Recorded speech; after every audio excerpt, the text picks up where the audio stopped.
오늘 읽었던 이 시편 73편 1절부터 3절까지만 봤는데요. 전체적인 내용을 오늘 다 다룬다고 보시면 되겠습니다. 특별히 이제 우리들이 신앙생활 하면서 하나님을 향해서 질문하는 그 질문들 가운데 이제 특별히 이제 왜 믿는 사람들이 하나님의 은총을 크게 받기도 하지만 믿지 않는 사람들도 왜 그렇게 복을 받는 것처럼 보여지느냐라는 이 질문에 대한 답이 이 안에 있습니다.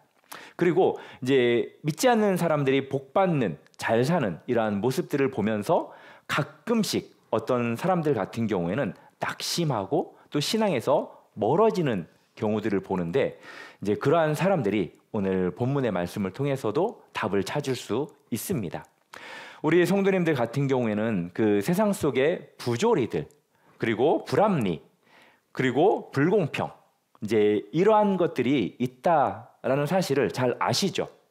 느껴지시죠? 그럼에도 불구하고 별로 불만 없죠? 불만 있나 봐요? 네, 저는 신앙생활을 아주 잘하시는, 특별히 금요 기도에 나오시는 분들은 그런 불만과 불평이 없을 거라고 생각을 했어요.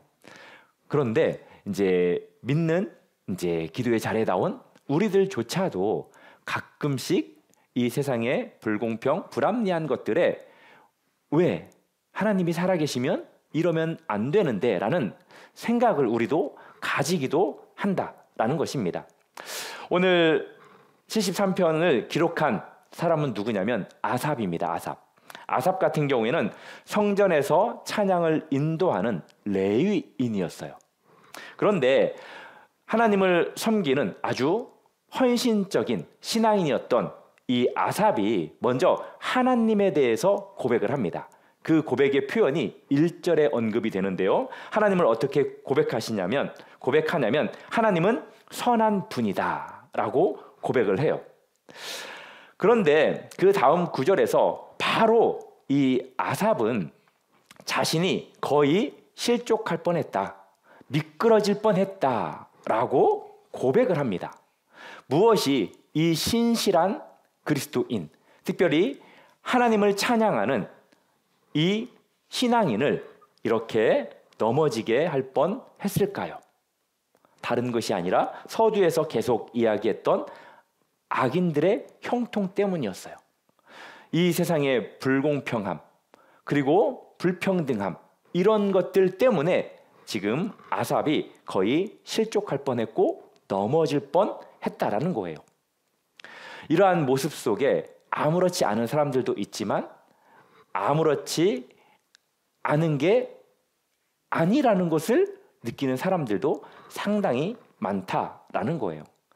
어쩌면 이 아삽은 우리들을 대신해서 아주 현실 앞에서 솔직한 그러한 모습을 여기에서 보여주고 있고 또 하나님께 질문하고 있다라고도 볼 수 있습니다.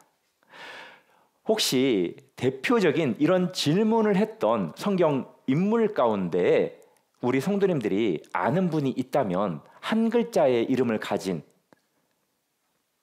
분이 있는데 맞아요. 욥입니다. 욥도 21장 7절부터 9절에서 다음과 같이 이야기를 해요. 같이 한번 읽어보겠습니까? 시작. 어찌하여 악인이 생존하고 장수하며 세력이 강하냐? 그들의 후손이 앞에서 그들과 함께 굳게 서고 자손이 그들의 목전에서 그러하구나. 그들의 집이 평안하여 두려움이 없고 하나님의 매가 그들 위에 임하지 아니하며. 여기에 보면은 욥이 봤을 때 악인들이 오랫동안 산다는 거예요. 그리고 상당히 큰 세력을 가졌다는 겁니다. 하물며 그의 후손들조차도 그렇다는 거죠. 그리고 그들의 집은 평안하고 두려움도 없다라는 거예요. 하나님께서 그런 악인들에 대해서 매를 들어야 하지만 그들 위에는 하나님의 매가 있지 않다라고 그렇게 고백을 합니다. 예레미야 선지자도 이렇게 하나님께 항변합니다. 예레미야 12장 1절 말씀인데요. 먼저 동일하게 예레미야도 여호와여 내가 주와 쟁변할 때에는 주는 의로우시니이다. 먼저 의롭다라고 고백을 해요. 그러나 내가 주께 질문하옵나니 악한 자의 길이 형통하며 반역한 모든 자가 다 평안함은 무슨 까닭이니까. 악한 자가 상당히 형통하게 살고 또 반역한 자들조차도 평안함을 누린다라는 거예요.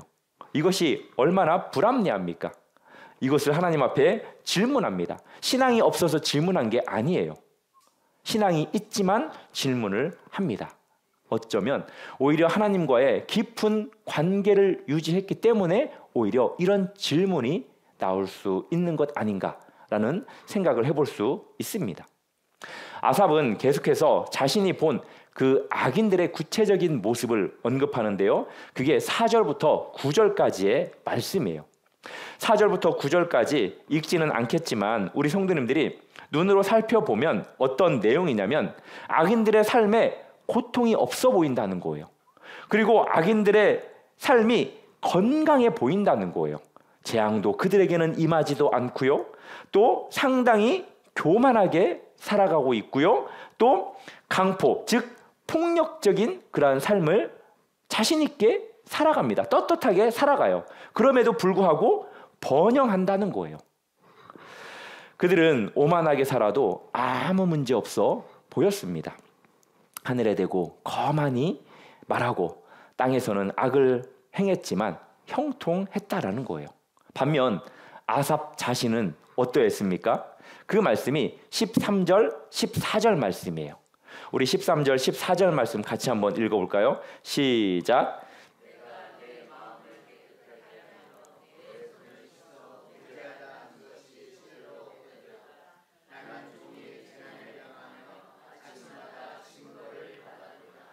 아멘.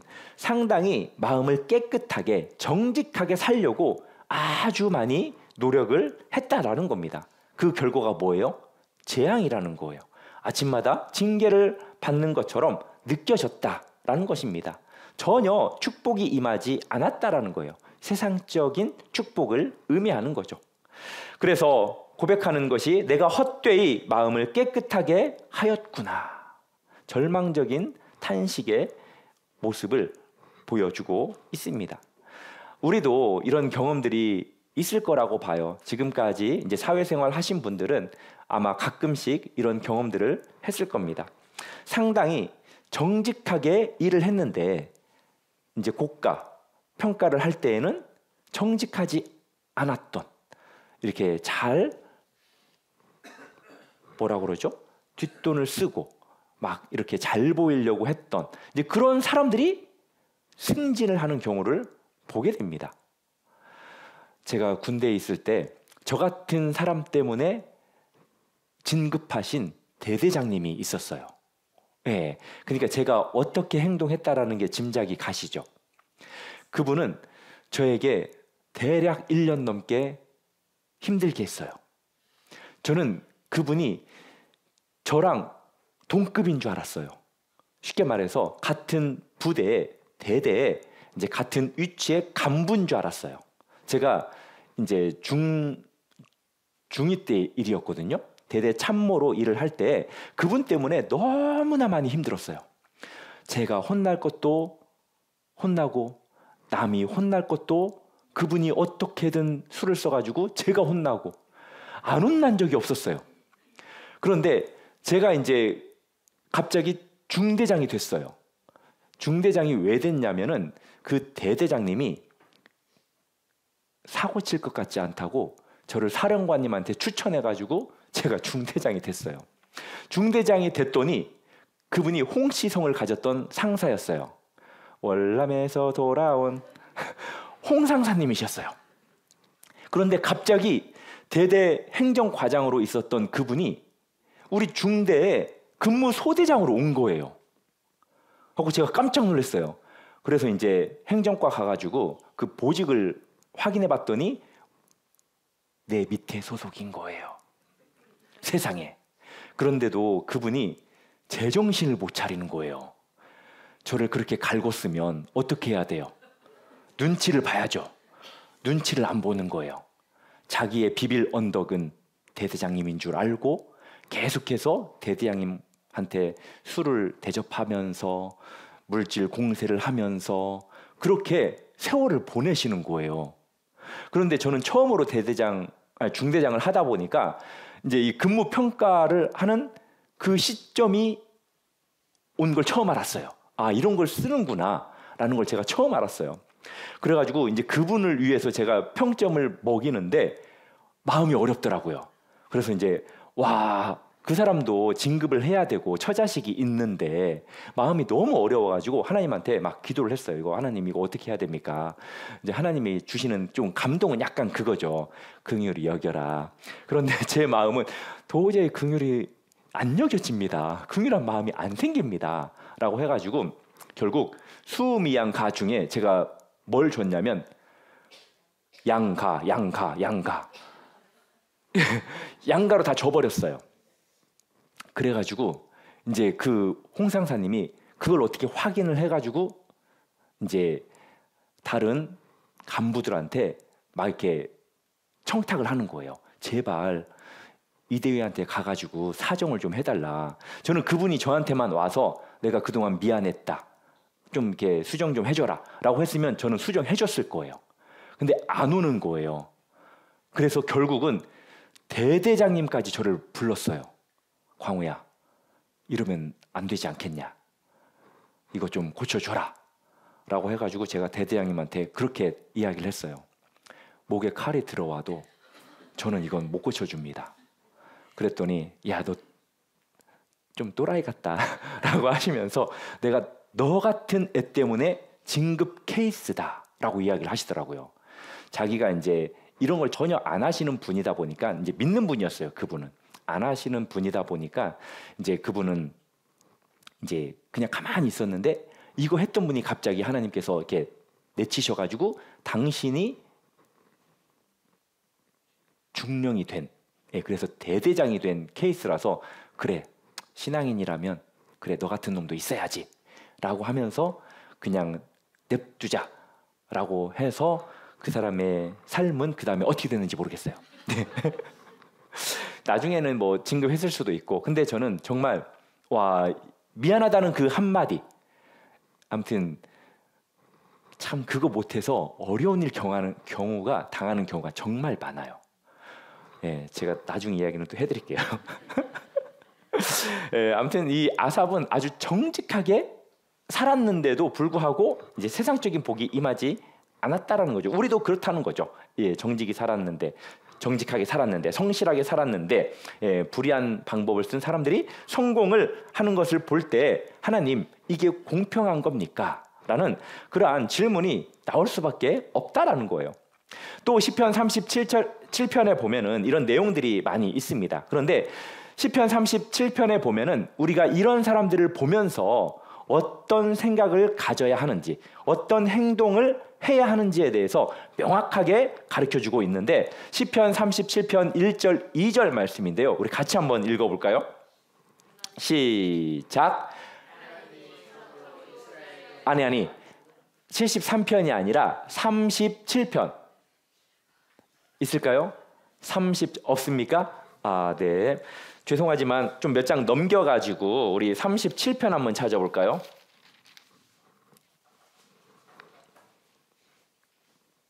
같이 읽어보겠습니다. 시작.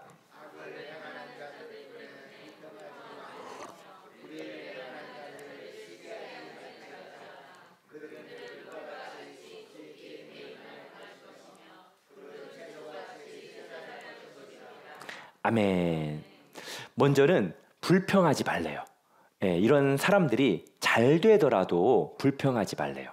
그냥 잘 되는 것에 대해서 우리 성도님들은 일반 은총이다라고 생각을 하시고, 그리고 그냥 부러워하세요. 조금.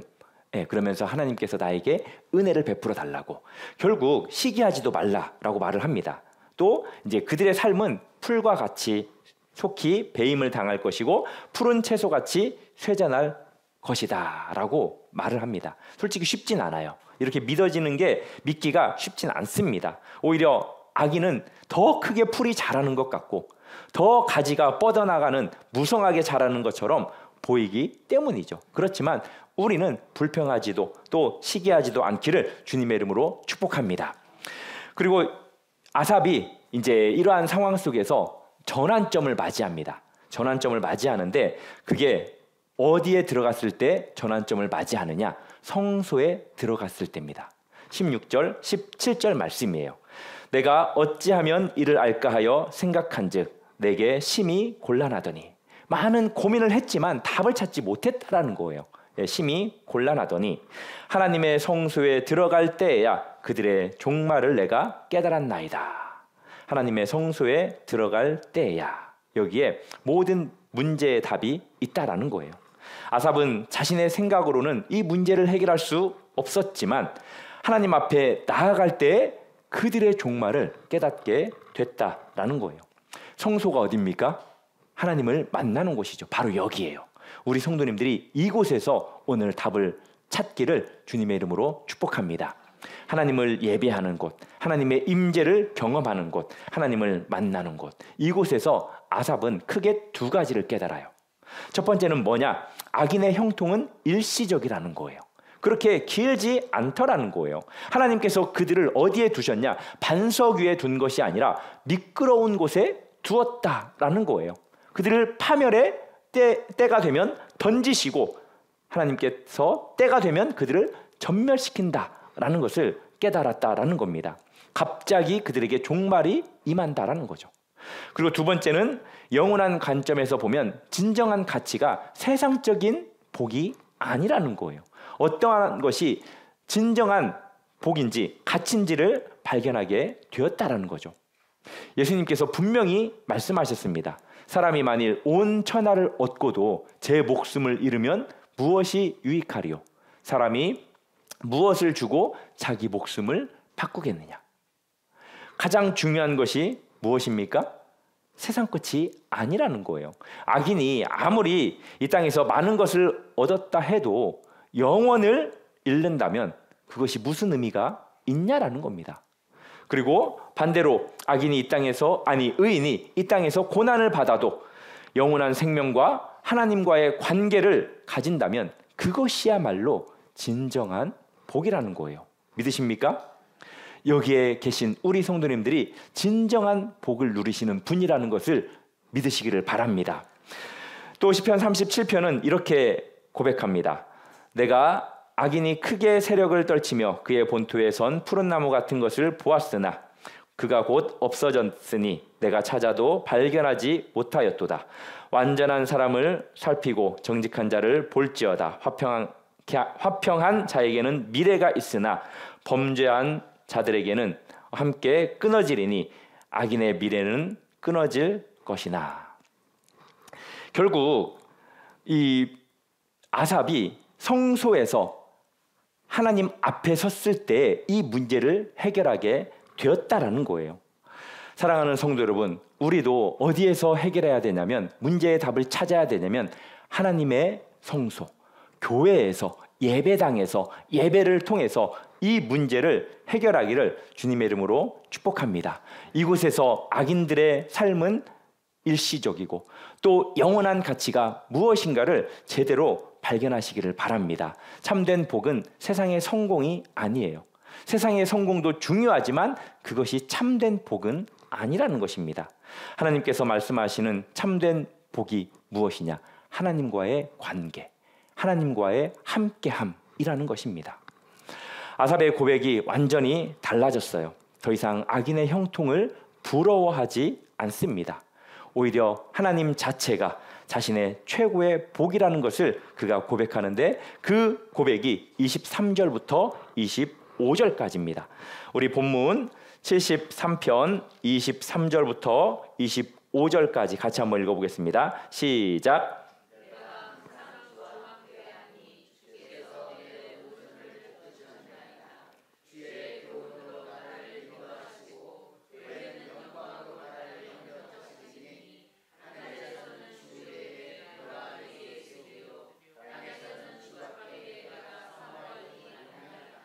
아멘. 얼마나 아름다운 고백입니까? 나는 항상 주와 함께하니 주의 오른손이 나를 붙들어 준다. 이것이 이 세상의 그 어떠한 복보다도 귀한 복이라는 거예요. 그리고 하늘이나 땅이나 사모할 이는 주님밖에 없다라고 고백을 합니다. 그러면서 26절에서 이렇게 고백하죠. 내 육체와 마음은 쇠약하나 하나님은 내 마음의 반석이시요 영원한 분깃이시라. 아멘. 육체와 마음이 쇠약해질 수 있습니다. 우리는 연약한 존재예요. 하지만 하나님은 우리 마음의 반석입니다. 믿으십니까? 그리고 흔들리지 않는 견고한 기초이자 영원한 분깃이라는 사실을 우리 성도님들 믿으시기를 바랍니다. 다윗도 시편 16편에서 이렇게 고백하거든요. 같이 한번 읽어보시겠습니까? 시작. 여호와는 나의 산업과 나의 잔의 소득이시니 나의 분깃을 지키시나이다. 내게 줄로 재어 준 구역은 아름다운 곳에 있으며 나의 기업이 실로 아름답도다. 아멘. 나의 산업과 잔의 소득이 하나님이십니다. 그리고 나의 분깃을 지키시는 분이십니다. 나에게 주신 그 구역이 실로 아름답습니다. 라는 그 고백을 하고 있습니다. 하나님 자체가 상급이라고 고백하는 거예요. 그리고 하나님 자체가 기업이라고 고백하는 것이고 하나님이 모든 것이다 라고 고백하고 있는 겁니다. 사도 바울도 이렇게 고백했죠. 빌립보서 3장 7절 8절에서 이 세상 그 어떤 것보다도 하나님을 아는 그 지식이 가장 고상하다. 내가 세상의 모든 것을 잃어버린다 할지라도 하나님을 얻는 것이 가장 고상하다. 이 세상의 것들을 내가 배설물로 여김은 예수 그리스도를 얻는 것, 그것이 가장 귀하기 때문이다 라고 고백합니다. 아삽이 고백하는 마지막 고백이 얼마나 아름다운지 한번 볼까요? 28절 말씀입니다. 우리 28절 말씀 이것만 같이 읽겠습니다. 시작.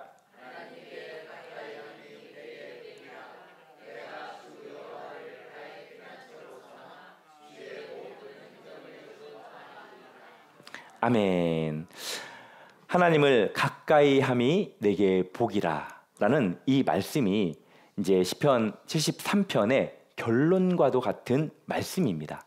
사랑하는 성도 여러분, 우리 성도님들도 이 아삽의 고백이 우리 성도님들의 고백이 되기를 바랍니다.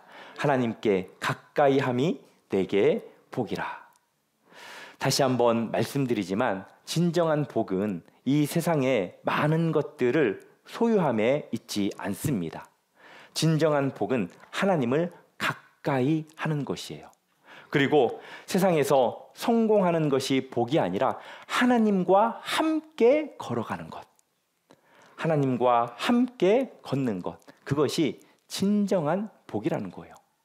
마틴 로이드 존스 목사님도 이렇게 말씀했습니다.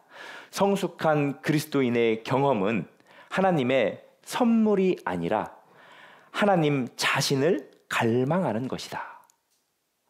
우리가 해야 될 것은 하나님을 갈망하는 거예요. 믿으십니까? 말씀을 맺겠습니다. 사랑하는 성도 여러분, 이 땅의 형통도 고난도 다 일시적이에요. 믿으십니까? 영원하지 않습니다. 악인의 번영은 순간이고요. 의인의 고난도 영원하지 않습니다. 예수 그리스도께서 우리를 위해서 십자가에 지셨죠. 그분은 이 땅에서 형통한 삶을 살지 않으셨습니다. 오히려 예수님께서는 굴이 없는, 즉 머리 둘 곳 없는 그러한 삶을 사셨습니다. 십자가에서 죽으셨죠. 그렇지만 사흘 만에 부활하심으로써 영원한 승리를 얻으셨습니다. 세상의 그 불공평함 때문에 가끔씩 우리는 흔들려요. 솔직히 당황스러움을 느낄 때가 있습니다. 그때 우리는 불평하거나 시기하지 말고 성소로 나와야 됩니다. 주님 앞에 나와서 기도해야 됩니다. 예배 드려야 합니다. 그리고 말씀을 드려야 됩니다. 하나님 앞에 나올 때, 하나님 임재 앞에 설 때 우리의 관점이 그 일시적인 현시적인 현세적인 관점을 내버려 두고 버리고 영원한 관점을 가질 수 있기 때문입니다. 그리고 하나님 자체가 우리에게는 최고의 복이구나, 최고의 상급이구나 라는 것을 깨닫는 자리가 되기 때문입니다. 사랑하는 성도 여러분, 우리의 평생에 주님과 함께 걸어가는 복된 삶을 살기를 바라고요. 하나님께 가까이 하는 것이 복이다 라는 이 말씀을 기억하면서 늘 주님과 동행하는 삶을 살아가는 저와 우리 성도님들 되기를 주님의 이름으로 축복합니다.